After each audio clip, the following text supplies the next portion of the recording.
ఈ జీవో కథ ఏంటంటే అసలు యాక్చువల్ 29 జీవో కథ ఏంటంటే ఈ 29 జీవో గతంలో 55 జీవో నెంబర్ 55 ఉండే. ఆ 55 ఉంటే ఏమవుతుందంటే ఎవరి ఏది ఇప్పుడు ఒకవేళ ఇప్పుడు ఎస్టీ ఆయనకు ఎస్సీ ఆయనకు ఓపెన్ కేటగిరీలో వస్తే అది ఓపెన్ అనే కన్సిడర్ చేసేవాళ్ళు. కానీ అట్లా కాదు, ఇప్పుడు పైన వచ్చినా కూడా తీసుకుపోయి ఫస్ట్ ర్యాంక్ అయినా సరే బీసీ రిజర్వేషన్ కిందనే పడేసారు. ఇంత దుర్మార్గంగా ఎక్కడ ప్రభుత్వాలు ఉండే. అందుకోసం ప్రజలకి కళ్ళ ముంగట గింత చూస్తా ఉన్నాం.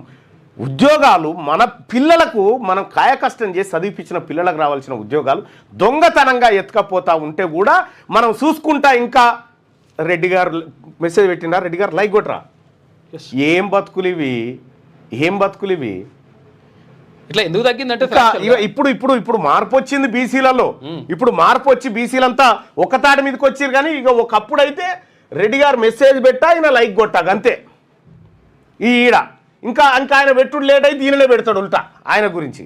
ఇది ఎట్లా మోసం ఎట్లా అయిందంటే అసలు యాక్చువల్గా 29 జీవోని తర్వాత ఇంకోటి ఏంటంటే కోర్టు ఏమన్నదంటే లేట్ అయింది తర్వాత అట్లా అయిందని చెప్పేసి కోర్టు కూడా మనకు కోర్టులలో కూడా బీసీలకు న్యాయం జరిగింది. కోర్టులలో కూడా ఎస్సీ ఎస్టీలకు న్యాయం జరగదు. నీ జడ్జి ఉంటే ఆడ ఫస్ట్ ఏమైందంటే ఇక్కడ అసలు యాక్చువల్గా నీ జడ్జి ఒకవేళ ఉన్నా ఆయన ప్రయోజనాల కోసం వాళ్ళ దగ్గర ఉంటాడు తప్ప నీకు మెజారిటీ ప్రజల అభిప్రాయాన్ని కాంక్షించడానికి ఎవరు ఉండరు. ఇప్పుడు 100 ఉద్యోగాలు ఉన్నాయి.